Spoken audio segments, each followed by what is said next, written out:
Donc, nous allons commencer sur le thème de ce webinaire qui est partager et valoriser les connaissances, enjeux stratégiques pour la continuité du business, point d'interrogation. Alors, pour se connaître un petit peu plus,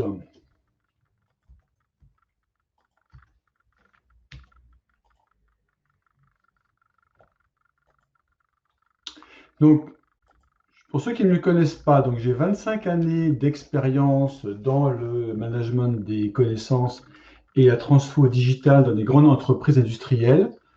Alors, il y a certains des personnes qui sont en ligne qui me connaissent très bien parce que j'ai sévi chez Schneider Electric, chez Schlumberger, chez Areva. Et depuis à peu près 1 an et demi, je suis devenu consultant dans ces domaines-là, dans mon entreprise Amalté. Et j'ai aussi effectivement été consultant en début de carrière, donc c'est un retour aux sources de redevenir effectivement consultant sur ces domaines que j'adore et que je pratique depuis très très longtemps. Alors il y a un petit carte de France qui apparaît avec des drapeaux. Un drapeau, c'est là où je suis localisé. Alors là, je vous ai donné les droits d'écriture sur la slide. Vous pouvez aller en bas.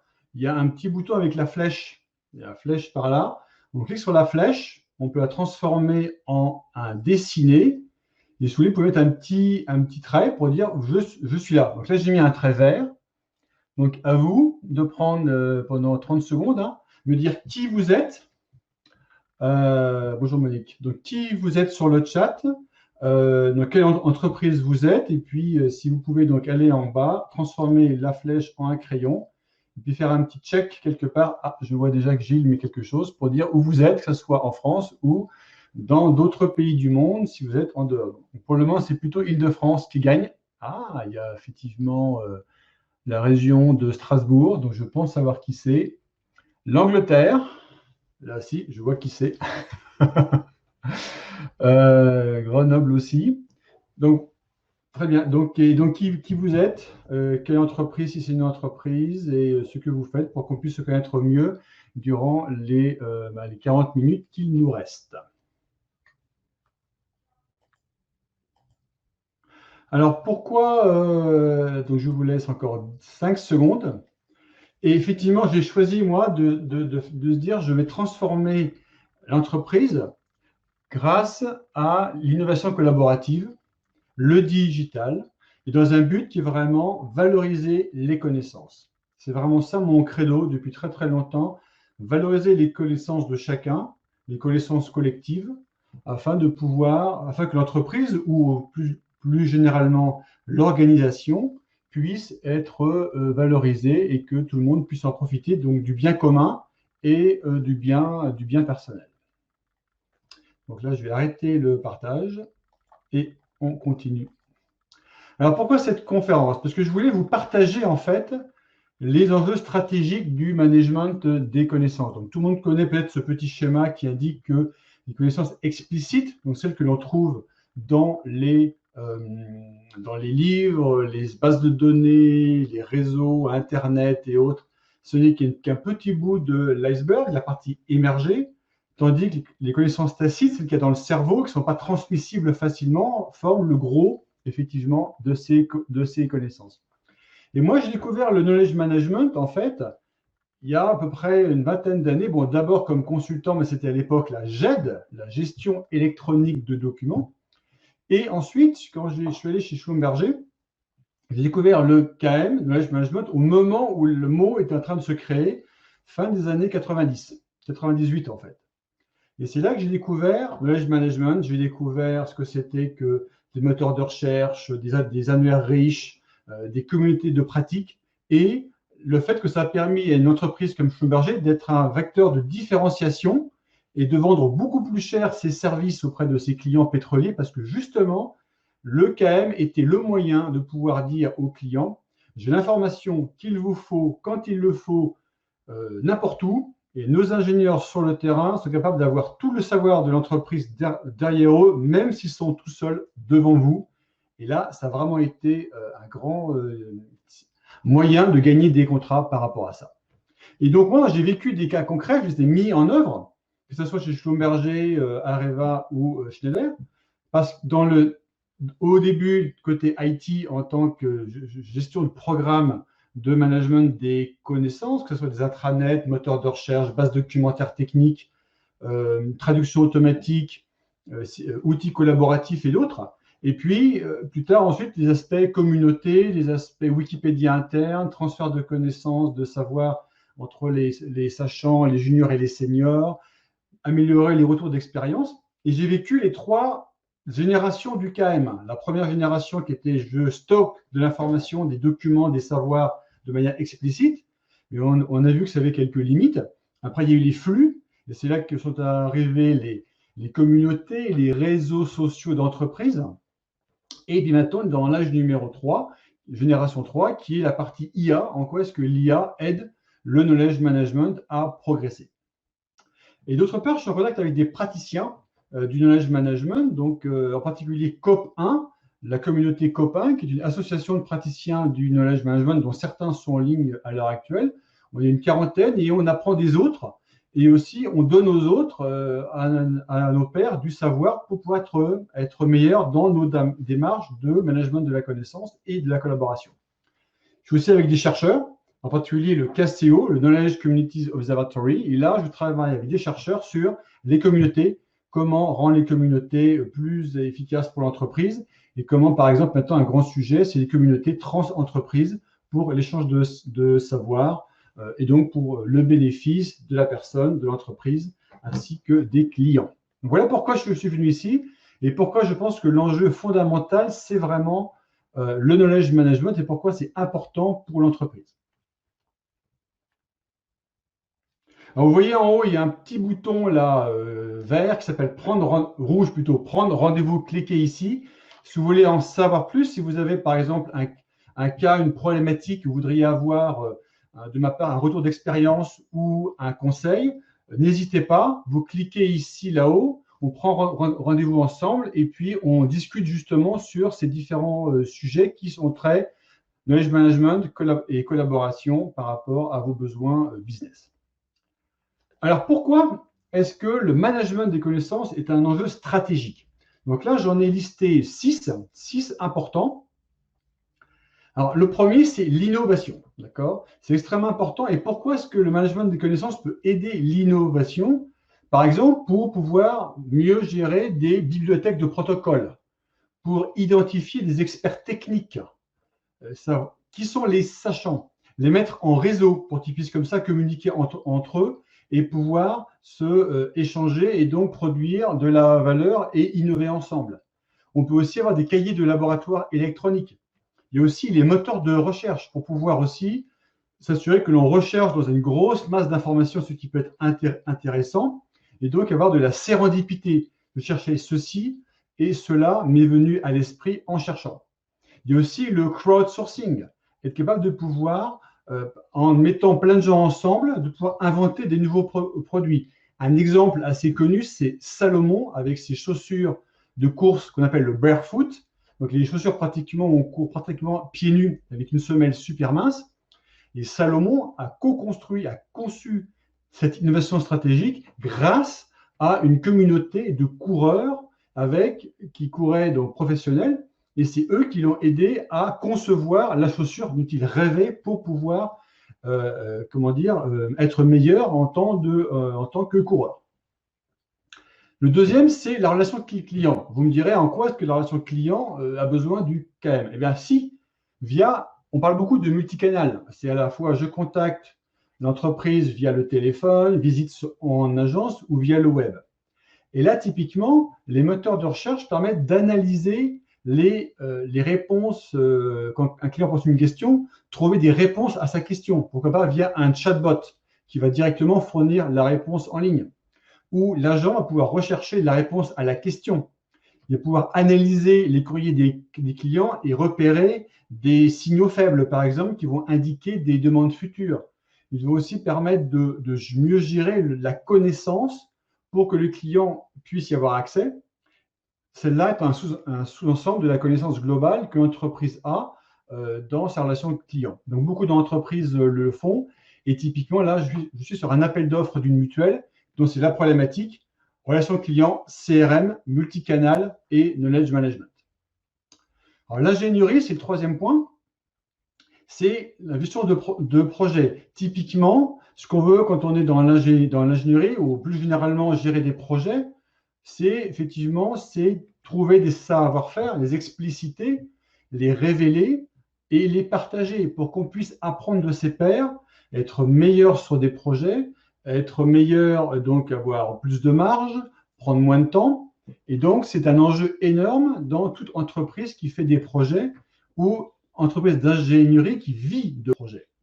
Et donc, les retours d'expérience par rapport au projet sont fondamentaux dans une démarche de management des connaissances pour améliorer la manière dont on gère les projets, à la fois comment on les gère, mais aussi des retours d'expérience sur ce qu'on a appris du projet qui peut nourrir par l'expertise des projets suivants. Avec bien sûr, le pendant, il faut que le mode de management soit, disons, actif, proactif, pour permettre, faciliter cet échange de connaissances, effectivement, entre les gens dans les projets. Alors, le quatrième, c'est tout ce qui est gestion des risques, maîtrise des expertises individuelles et collectives. Dans ce cas-là, c'est de capitaliser et d'échanger sur des démarches qualité pour pouvoir avoir, par exemple, des démarches qui soient communes dans toute l'entreprise, quel que soit le pays où elle se situe.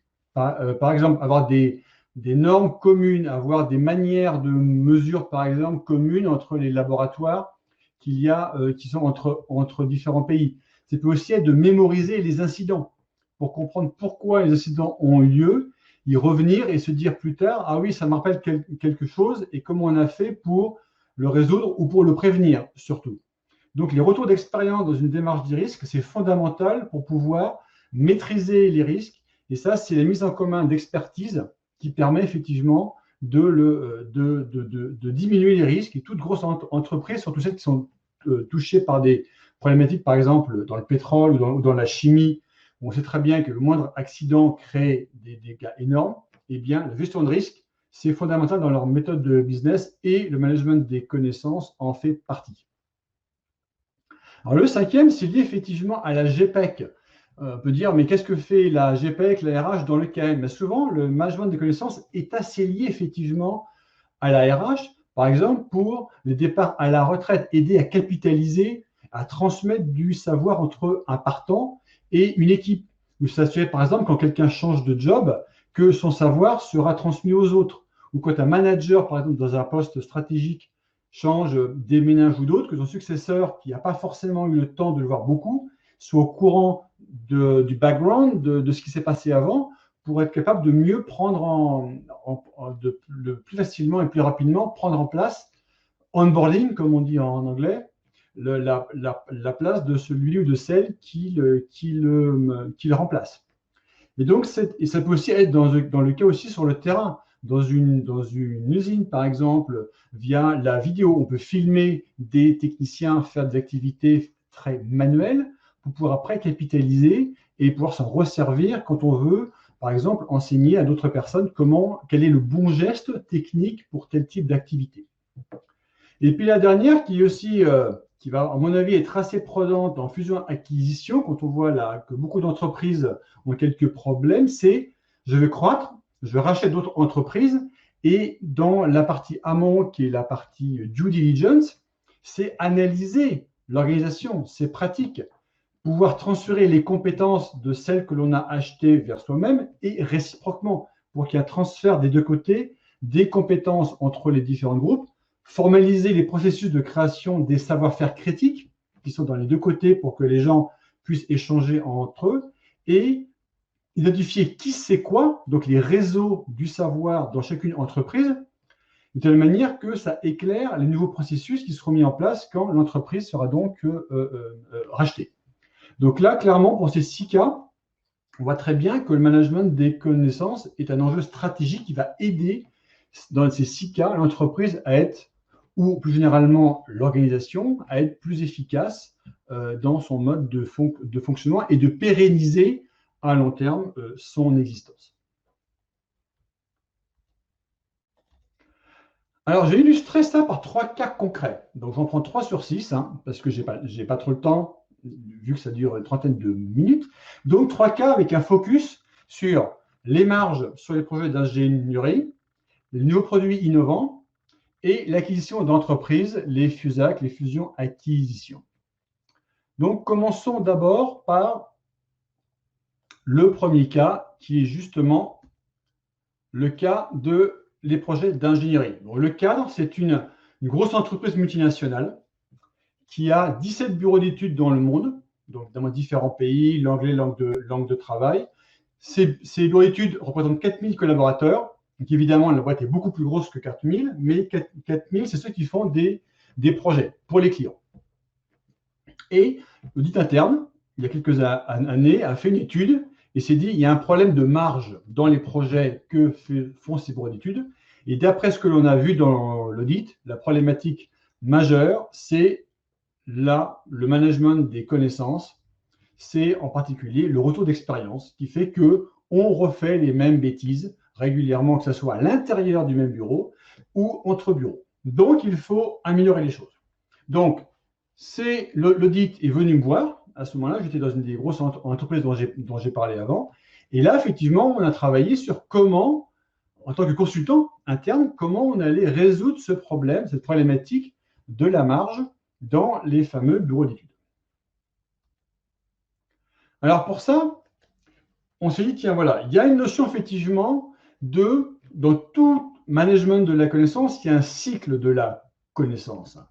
Il y a toujours la notion, on commence toujours par créer. On crée du contenu, on identifie si c'est vraiment critique, on le capture en le rédigeant, en faisant un texte qui résume et qui fait qu'en sorte avec des schémas et tout, pour qu'on soit sûr qu'on a bien compris que c'était important et que c'est clair et lisible. On le valide. Une fois qu'il est validé par les sachants, on le partage en le mettant sur un site web, sur un intranet, on le publie. Et puis plus tard, des gens vont peut-être chercher le contenu en question, l'accéder, et puis ils vont s'en resservir. Et souvent, dans beaucoup d'entreprises, le cycle en bleu clair de 3 à 7, c'est le cycle principal. C'est je crée, je produis, je publie, et après, fini. Mais la valeur n'est pas dans la production. On ne compte plus les entreprises qui ont des bases énormes, avec plein de données, plein de REX, retour d'expérience, qui ne sont jamais utilisés. Pourquoi? Parce que souvent, la recherche passe mal, le moteur de recherche marche mal, et les gens ne sont pas incités à adopter ce qu'ils ont vu. Ils sont incités à refaire de la roue parce qu'ils se disent « Moi, je suis un ingénieur, je suis meilleur que les autres, et donc je vais faire moi-même, je vais inventer un nouveau truc. » Donc, on voit qu'il y a un problème de culture. De culture de dire, vous devriez d'abord rechercher s'il n'y a pas déjà quelque chose qui existe avant de commencer à travailler. Vous devriez adapter ce qui a été fait ailleurs. Et donc, avoir un management qui incite fortement les gens à réutiliser pour gagner du temps. Et ça, ce n'est pas facile parce que ça demande des piqûres de rappel régulières. D'autre part, il y a un processus de projet classique avec des stage gates, des différents jalons. Et on sait tous que si on commence à capitaliser en fin de projet, c'est trop tard. Les gens sont sur le projet suivant, n'ont plus le temps de capitaliser et ça ne les intéresse plus. Parce que le projet est fini, tout va très bien. Donc, ça veut dire qu'il faut, en amont de ça, à chaque grande étape, se dire on va capitaliser, qu'est-ce qu'on a appris de neuf et le mettre quelque part pour s'en resservir. Donc, ça demande effectivement de mettre à jour le processus de gestion de projet de l'entreprise pour ajouter une couche management des connaissances par-dessus. Et puis aussi, on peut aussi utiliser le fameux réseau social d'entreprise. Alors, il y a plusieurs évidemment grands sur ce marché-là, que ce soit Yammer dans le monde Microsoft, vous avez Workplace chez Facebook, vous avez d'autres entreprises effectivement qui fournissent clé en main des réseaux sociaux d'entreprise. Et là, l'idée, c'est que par exemple, que des communautés existent, par exemple des chefs de projet, et qui puissent comme ça, par exemple, j'ai une problématique, et j'ai un exemple que j'ai vu dans une entreprise, un chef de projet qui a demandé en bouteille à la mer dans le réseau, écoutez, j'ai un problème, je dois rendre pour un client une proposition commerciale, je ne sais pas faire, il y a des choses que je ne sais pas faire, pouvez-vous m'aider? Et les gens de même, dans la communauté, dans d'autres pays, des gens qui ne le connaissaient pas, ont répondu, ont fourni des billes, des indications, Des gens des achats sont venus aussi pour lui dire, tiens, as-tu pensé à telle entreprise qui fait tel produit, tel service qui pourrait t'aider?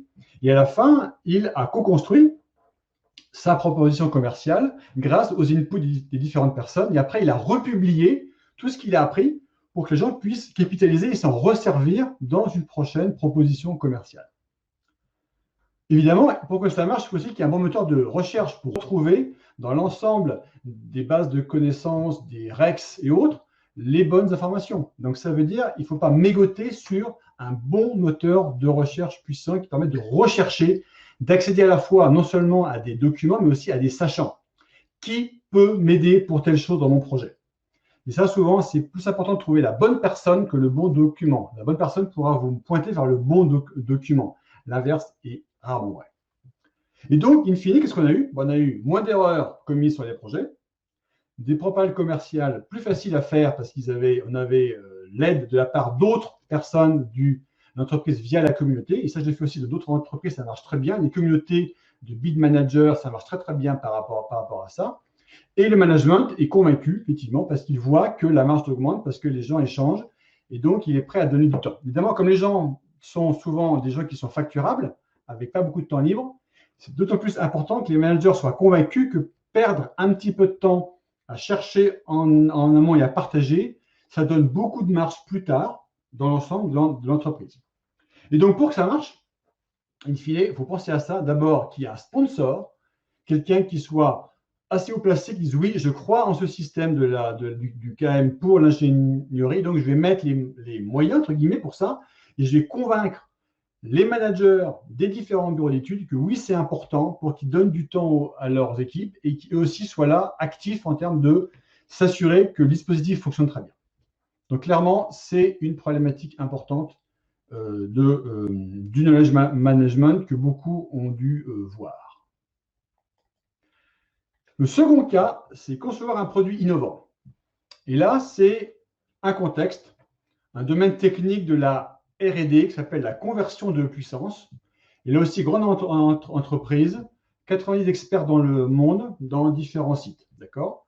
Et la problématique, c'est qu'un jour, Google, il y a quelques années, a lancé un challenge, il en fait par fois, donc c'est un peu du crowdsourcing. C'est le Little Box. C'est j'ai un système qui convertit le courant qui vient des panneaux solaires en courant alternatif pour le secteur. Avant, c'était une grosse boîte, genre grosse boîte, quoi. Et ça doit devenir une petite boîte. Donc, je voudrais avoir une petite boîte, taille boîte à chaussures, alors qu'avant, c'était une boîte plutôt genre petit meuble. D'accord? Et donc, c'est le challenge. Il y a $1 million à la clé pour l'équipe qui me trouve la petite boîte qui va pouvoir faire le job. Évidemment, comme vous pouvez vous en douter, ça incite beaucoup de gens. Et donc, dans l'entreprise, des gens qui se disent, mais ce ne serait pas con de faire ça parce que non seulement on pourrait avoir ce challenge qui va motiver des gens, mais en plus, ça pourrait être utile pour notre entreprise. Et donc, ils se disent, tiens, moi, je suis dans le domaine de la conversion de puissance, et bien, je vais demander à mes pairs dans la communauté qui a envie de m'aider, un peu en perruque, en plus de mon boulot normal, d'inventer cette nouvelle, disons, outil de conversion de puissance qui soit petit, robuste. Et donc, ils ont demandé de l'aide et ils ont travaillé ensemble. Ils ont aussi proposé à la communauté, voici mon design, qu'en pensez-vous? Critiquez-nous sur ça et ça pour qu'avoir leur feedback et donc au fur et à mesure, ils avancent de manière collective sur la construction de ce prototype.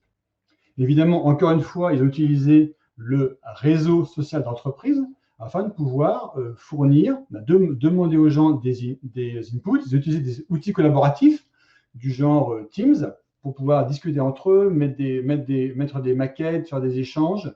Et puis, ils ont fait des webinaires ainsi que des séminaires physiques où ils ont proposé, montré et recueilli des feedbacks. Et je crois que c'est 1 an après, ils ont donc fourni leurs résultats et ils sont arrivés deuxième dans le challenge de Google. Ils n'ont pas premier parce qu'ils ont préféré la robustesse à la taille. C'était un peu plus grand que ce que voulait Google. Par contre, c'était hyper robuste. Par contre, l'intérêt majeur, c'est que cette innovation qui n'existait pas dans l'entreprise avant a été transférée dans de nouveaux produits fournis par l'entreprise. Donc là, on voit très bien que la communauté, en travaillant en amont sur un sujet innovant, ça a percolé par derrière dans l'entreprise sous forme de nouveaux produits. Et donc, ça a alimenté tout le pipeline des produits nouveaux. Donc, pour que ça marche, évidemment, il fallait s'assurer, mais avant ce fameux challenge, que la communauté, conversion de puissance, avait comme objectif, parce que toute communauté de pratique a un objectif normalement bien défini, que cet objectif soit en cohérence avec celui de l'organisation. En l'occurrence, c'était l'innovation est importante, faire des produits nouveaux et faire des produits efficaces. Et donc, clairement, c'était bien aligné. Et évidemment, il fallait que quelqu'un anime le groupe, anime la communauté. Et là, le rôle de l'animateur important était de faire du leadership, de porter le bâton et d'être devant pour dire voilà, on va avancer, on va se faire ce truc-là innovant. J'y crois beaucoup, évidemment, avec mon manager qui m'épaule, parce que justement, il y a une cohérence entre ce que veut l'entreprise et ma communauté. Donc, j'ai un blanc-seing pour y aller et faire de l'innovation. Donc là, c'est un intrapreneur pratiquement qui a animé cette communauté pour faire ce produit innovant. Troisième exemple, c'est donc les fusions-acquisitions, les fameuses FUSAC. Où là, l'idée, c'est de se dire, écoutez, il y a un contexte, entreprise avec un KM mature, on rachète une autre. Donc là, en l'occurrence, c'était une entreprise qui devait faire 50 000 personnes, 60 000, qui en rachetait une qui faisait dans les 20 000. D'accord ? Et donc, l'analyse amont lors de la due diligence trouve que la problématique majeure, c'est gérer les ressources. Évidemment, si vous faites une boîte de service, votre problème majeur, c'est de gérer les ressources, être sûr que les gens sont sur les bons projets avec les clients, avec les bonnes capacités, gérer les projets pour que les projets soient rentables, etc. Et puis gérer les offres. C'est est-ce que les offres sont de bonne qualité pour que les clients, effectivement, achètent le service qu'on leur propose par rapport à leurs besoins. Donc là, c'était vraiment important et c'était les trois processus clés dans cette entreprise de service rachetée par l'entreprise principale qui, elle, était, je vous disais, mature dans le domaine du management des connaissances. Alors, comment est-ce qu'ils ont fait ? Comment nous avons fait? Parce qu'effectivement, j'étais partie prenante de cette affaire-là. Alors, pour le premier, pour gérer les ressources, eh bien, on s'est dit, tiens, on va rajouter les profils enrichis de tous les collaborateurs de l'entreprise achetée dans l'annuaire principal. Et quand je dis enrichi, c'était vraiment très enrichi avec vraiment un gros CV interne où tout le monde le mettait avec qui je suis, ce que j'ai fait, mes compétences, mon expérience. Comme ça, vous pouvez trouver facilement le fameux sachant qui peut m'aider à un moment donné pour mon projet. Que ce soit au sein de la boîte de service, mais aussi pouvoir rechercher dans l'entreprise qui a été acheteuse qui pourrait m'aider dans mon projet dans l'entreprise qui m'a acheté. Donc vraiment, c'était dans les deux sens. Il y avait aussi des communautés existantes, par exemple des communautés dans le domaine de l'informatique, des communautés dans le domaine des bases de données, des communautés techniques qui se sont cross-fertilisées grâce à une addition commune, ce qui fait que ça a pu enrichir les gens directement et donc de pouvoir, en fait, identifier qui sont les sachants, parce que les sachants se sont mis d'office dans les communautés, parce que là, ils pouvaient partager leur savoir avec les autres et donc être entre pairs. Et puis en même temps, il y avait un programme d'expertise dans celle qui achetait et qui a donc intégré les nouveaux dans un programme d'expertise par rapport à leur métier, de telle manière qu'on puisse reconnaître des gens qui avaient différents niveaux d'expertise, donc qu'ils soient reconnus, visibles et qu'ils aient un rôle en tant qu'experts dans le bon fonctionnement de l'entreprise, des projets et dans la direction stratégique qu'elle devrait suivre. Pour les projets, ça a été capitaliser l'IRAX comme dans le cas précédent, hyper important pour, pareil, augmenter les marges et diminuer les problèmes sur les projets, surtout quand on a des projets à coût fixe. Et bien évidemment, au forfait, si on gère mal ces risques, eh bien, on prend le bouillon. Donc là, vraiment, c'était mieux gérer les projets grâce à capitaliser. Et puis, les offres. Donc là, c'était une communauté des bid managers, les gens qui font des offres et pouvoir être entre eux pour aider aux offres. Donc, j'ai l'offre machin pour tel client dans tel pays qui peut m'aider par rapport à tel sujet. Et il y avait beaucoup de discussions entre bid managers pour aider les autres, parce qu'ils savaient très bien que si moi j'aide l'un, la prochaine fois que j'aurai besoin d'aide, on ira m'aider. Donc là, il y a eu un gros flux effectivement, de gens qui ont travaillé sur les offres pour s'entraider entre eux. Donc après, la conclusion, c'est qu'effectivement, l'entreprise a vu les ressources très visibles, ce qui n'était pas le cas avant. Avant, chaque pays avait ses ressources sous le coude qu'il ne voulait pas donner aux autres. Là, elles étaient visibles pour tous. On savait qui savait quoi, et donc on pouvait comme ça aller chercher des gens compétents dans un pays, alors qu'avant, on ne savait même pas où ils étaient, et ça des deux côtés. La fusion a été facilitée parce que les cultures se sont mariées entre elles, en partie grâce aux communautés, métiers interentreprises sur les domaines qui étaient communs. C'est là où ça a facilité la fameuse fusion. Et puis les talents, les experts ont été gardés parce qu'ils avaient ces talents, une plus grande visibilité. Ils pouvaient croître dans l'entreprise et les experts pouvaient être exposés à plus d'expertise et donc pouvoir être meilleurs sur leur rôle. Donc le point d'attention, ça a vraiment été d'intégrer le KM dès qu'on la fameuse due diligence qu'on met au départ de l'acquisition pour pouvoir dès le début se creuser le crâne. Quelle est la problématique de management des connaissances qui va m'aider à améliorer cette fusion-acquisition. Alors pour la petite histoire, au bout de 3-4 ans, bon, il y a un problème de marché. L'acquisition se termine par un split. On revend en fin de compte l'entreprise qui a été achetée ailleurs parce que la greffe n'a pas prise. Mais celle qui a été achetée, qui est partie, ils ont pleuré. Ils ont donc demandé en partant, s'il vous plaît, laissez-nous en copie l'annuaire des profils enrichis, les communautés qu'on avait déjà, le programme d'expertise, les bases de données de projet, l'intranet collaboratif qui était super efficace, de telle manière qu'on puisse nous-mêmes, dans la boîte qui va nous racheter, apporter tout ça pour que ça puisse resservir. Donc vraiment, pour eux, c'était fondamental. Nous voulons le système KM que vous nous avez donné parce que c'était tellement fort que, d'ailleurs, ils l'ont même intégré dans la boîte qui les a rachetés après. Donc vraiment, on voit que ça a été fondamental à la fois dans l'acquisition et après dans la valeur que l'entreprise voyait par rapport à ça.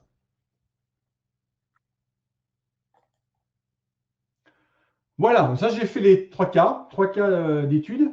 Donc, avez-vous des questions auxquelles je peux répondre par chat sur tout ce que je viens de dire? Alors, Philippe, le sponsor, l'animateur, l'entrepreneur, ce sont des personnages clés. Comment transformer un leadership en culture, pratique d'entreprise et ainsi pérenniser la démarche KM?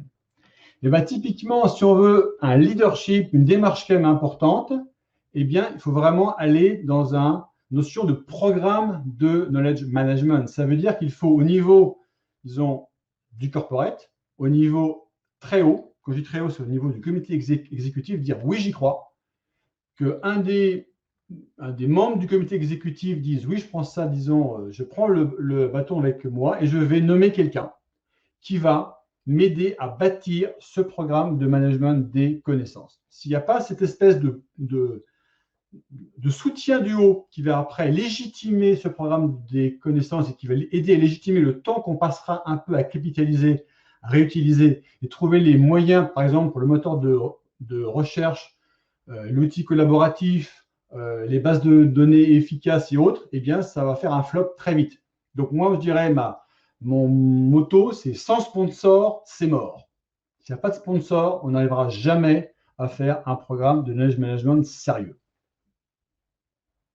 Et donc, ce leadership, effectivement, c'est intrapreneurship. Une fois qu'on en a, qu'il y a des témoins qui ont montré par des leçons, par des REX, par des success stories, que oui, le KM marche dans l'entreprise parce que vous voyez, pour tel ou tel cas, le management des connaissances a augmenté la marge, fait baisser les coûts, augmenter les ventes, a aidé à gagner du temps, alors ces retours vont justifier auprès des autres que oui, vous voyez, ça marche, donc il faut continuer. Donc, si c'est un gros sujet de communication, communiquer ces bons succès pour que la pompe continue à marcher et que ça justifie le temps que l'on passe. S'il n'y a pas de succès à communiquer, très vite, les gens vont vous oublier.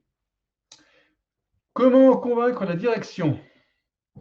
Eh bien, il faut partir, disons, de cas pratiques. Il faut vraiment aller trouver quels sont les problèmes criants, urgents, que les managers ont, qui peuvent se résoudre par une démarche de management des connaissances. Typiquement, c'était démarche criante, la marge des projets est faible, comment peut-on faire? Okay.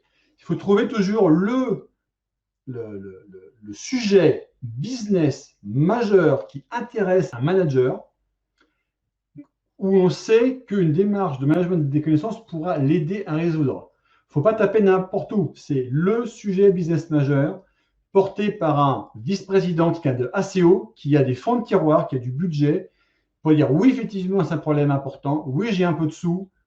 Je te fais confiance. On est prêt à essayer. Sponsor, oui. Soutien de l'autorité du conseil, ça c'est clair. Eric, sans leadership, c'est mort. Effectivement, sinon, attention à la culture silo, oui.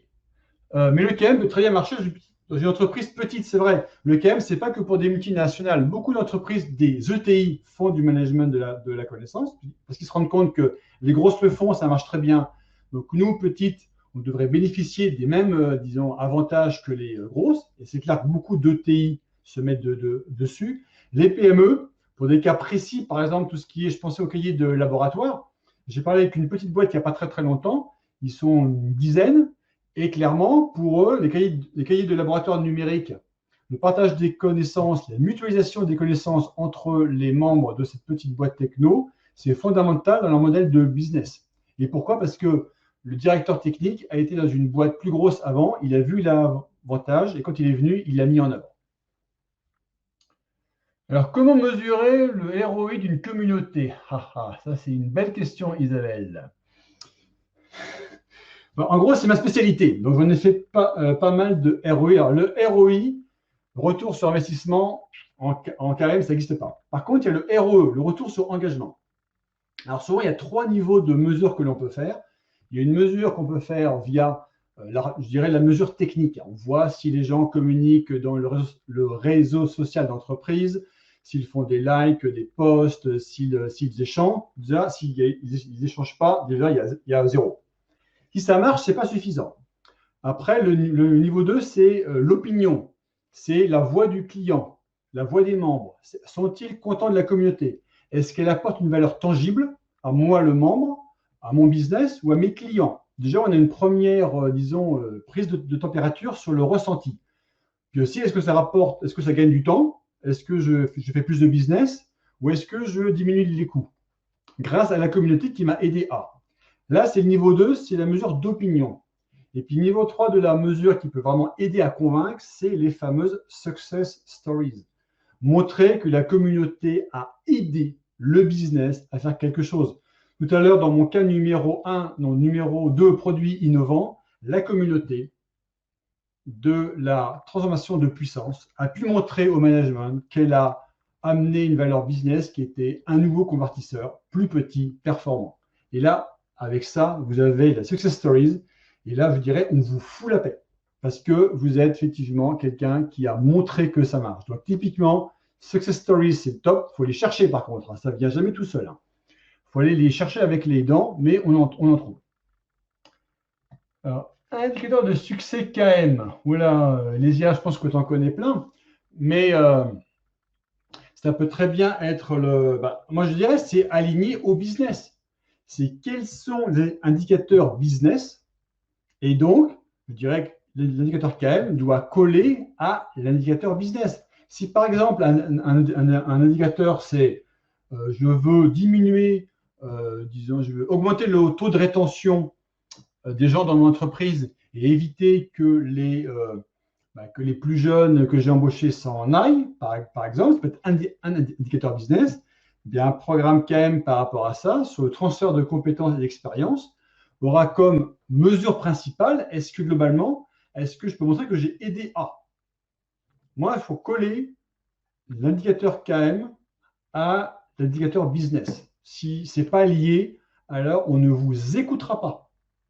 Si l'indicateur, c'est créer plus de documents, augmenter le nombre de REX, je sais pas moi, augmenter le nombre de documents indexés, le business, il s'en fiche complètement. Ce qu'il veut, c'est que son business avance. Donc, il faut coller aux indicateurs du business et montrer qu'on a pu aider à, encore une fois, success stories et autres, de telle manière que ça marche.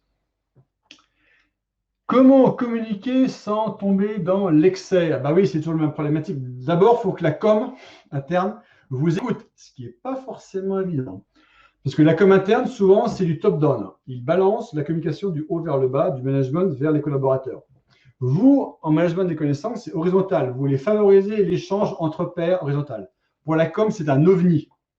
La communication horizontale, pour elle, ça n'existe pas. Pour elle, c'est top-down. Donc déjà, convaincre la com de vous écouter, ce n'est pas simple. Alors l'idéal, c'est que votre sponsor vous aide et vous aide à mettre votre communication dans la com, effectivement, de l'entreprise pour que vous ayez une petite place par rapport à votre communication. Et éviter la énième newsletter qui pollue la boîte mail des gens, qui en sortent 40 de tous les gens qui veulent se faire connaître. Donc, c'est communiquer peu, mais communiquer bien et communiquer des succès. Parce que souvent, la com, ce qu'elle recherche en com interne, c'est des succès. Elle veut montrer comment des gens de l'entreprise ont été efficaces, comment ils ont fait des choses ensemble, qui ont fait que la boîte marche mieux. Donc, si vous venez devant eux avec un succès, une histoire qui montre que ça marche, la com, elle est preneuse. La com interne veut des histoires. Elle se creuse le crâne chaque semaine. Qu'est-ce que je vais raconter aux collaborateurs? Si vous venez avec des histoires, elle vous accueille sans problème. Alors, comment éviter le trop d'infos tue l'info, gouvernance et workflow de l'info? Bah oui, c'est là, je pense qu'à mon avis, c'est là que le rôle du moteur de recherche et de l'IA qui peut vous aider à trier l'info qui vous arrive en fonction de votre problématique, de votre contexte. Je pense que l'info, la connaissance dans le contexte, dans mon contexte à moi, c'est fondamental. Je suis en train de rédiger un appel d'offres, il me faut l'info pour l'appel d'offres sur le sujet Tartempion. Je me fiche du reste. Je suis en train de répondre à un client sur la problématique bidule parce que j'ai reçu une demande via le web. Eh bien, il faut que le système me renvoie l'info qu'il faut pour ça. Je n'ai pas à la chercher. Il faut qu'elle arrive triée dans mon contexte pour que je gagne du temps. Et donc, c'est là que vraiment, il faut améliorer les moteurs de recherche. Il y a beaucoup d'entreprises mettent pas assez d'argent dans les moteurs de recherche et c'est une erreur parce que c'est le meilleur moyen de gagner du temps et d'avoir l'info qu'il me faut quand je veux. Alors, juste, on va arrêter bientôt. Je continue les questions. N'oubliez pas, toujours, si vous voulez prendre rendez-vous avec moi, il y a le petit bouton en haut. Si pour vous, c'est stratégique, pour vous, cet enjeu du management des connaissances, inscrivez-vous. Soit le petit bouton en haut, soit vous allez sur le site web que j'ai marqué à droite et on pourra échanger. Si vous avez juste pour vous informer, sur LinkedIn, je publie régulièrement des articles sur le management des connaissances et la transformation digitale. J'ai en bas mon courriel, j'ai un site web de mon entreprise, eh bien, contactez-moi. Alors, je continue. Les managers confondent communauté et groupe dans les réseaux sociaux. Ce n'est pas la même chose, effectivement. Et ça, c'est un problème majeur. La communauté devient un mot un peu passe-partout. Tout le monde crée des communautés. Ah, la grande communauté RH, la communauté de l'IT. La communauté, en fin de compte, c'est le service. Mais comme service, ça fait has-been, on parle de communauté. Et donc, c'est vrai que vendre le mot de communauté de pratique, en tant que groupe de personnes qui n'a pas de chef, et horizontal et volontairement échange entre elles des pratiques et échanges et autres, c'est très difficile à vendre en tant que concept. Donc, ça demande un petit peu de temps. Mais il est vrai que en même temps, il faut montrer des exemples. Et donc, faire appel à quelqu'un comme moi qui vient avec voici ce qui se passe ailleurs, des exemples. J'ai fait beaucoup de conférences en entreprise où je montre en entreprise, voilà ce qui se passe ailleurs. Ce que c'est qu'une communauté. D'ailleurs, je donne des cours, que ce soit au CNAM et en école de commerce ainsi qu'à l'université. Qu'est-ce que c'est que des communautés de pratique? Comment en créer? Comment les faire vivre? Comment les faire croître? Et comment s'assurer que ça fonctionne dans le temps et qu'est-ce qu'il faut pour les animer. Alors, est-ce que le game marche entre concurrents? Oui, il y a des exemples. On parle beaucoup maintenant de la coopétition. C'est je travaille avec des concurrents pour faire des choses communes. Un exemple, c'est Michelin. Michelin était connu jusqu'à pas longtemps comme étant extrêmement secret. Je reste entre nous. Quand on allait chez Michelin, on ne voyait rien du tout.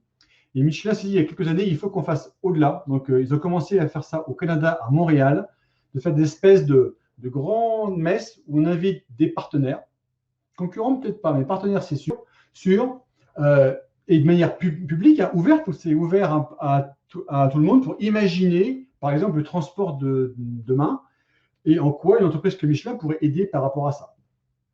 Il y a beaucoup de challenges comme ça qui se font en crowdsourcing où on invite les concurrents aussi à participer.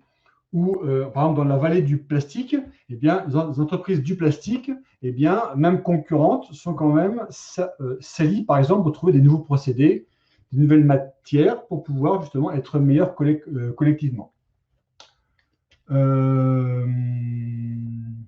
Alors, comment mettre en place avec fournisseurs et partenaires? Eh bien, là aussi, il faut trouver des alliés. Toute communauté transverse extérieure a besoin d'alliés dans les différentes entreprises. Alors, je connais quelques-unes.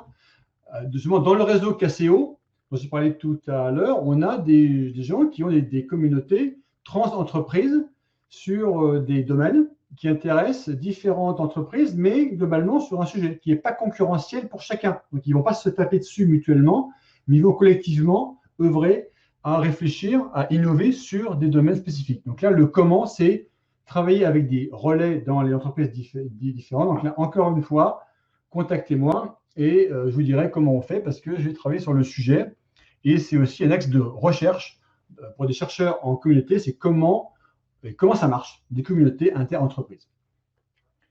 Des astuces pour maîtriser le data mining au sein d'un réseau social d'entreprise. Ben oui, data mining, eh bien, c'est vrai que généralement, les outils de RSE sont très très faibles en data mining. Donc, encore une fois, le search.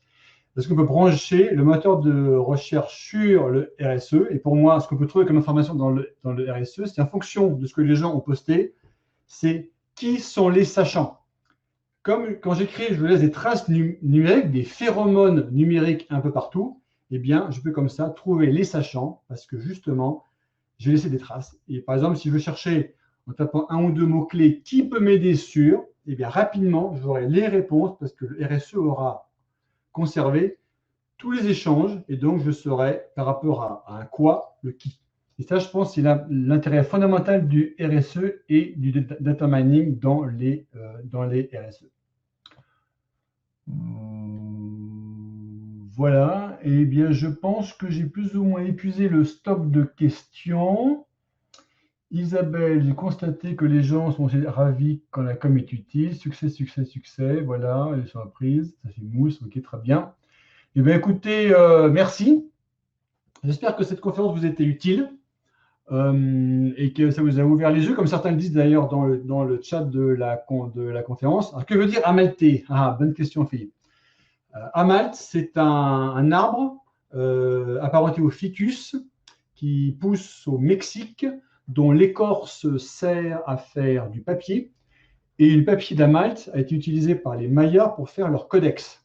Donc, papier, connaissance, codex, conservation du savoir. Et donc, amalté, avec deux L, parce qu'il faut être au moins deux pour collaborer, d'où le nom amalté. Voilà. D'où aussi le symbole de l'arbre par rapport justement à l'arbre dont l'écorce sert à faire du papier. Eh bien, merci Monique, merci Philippe, merci tout le monde. Écoutez, contactez-moi, vous savez où me trouver, et puis j'espère pour un prochain webinaire dans quelques mois sur un sujet là aussi lié à la connaissance, au transfert du savoir, au digital et à tout ce qui est effectivement innovation collaborative. Bonne journée!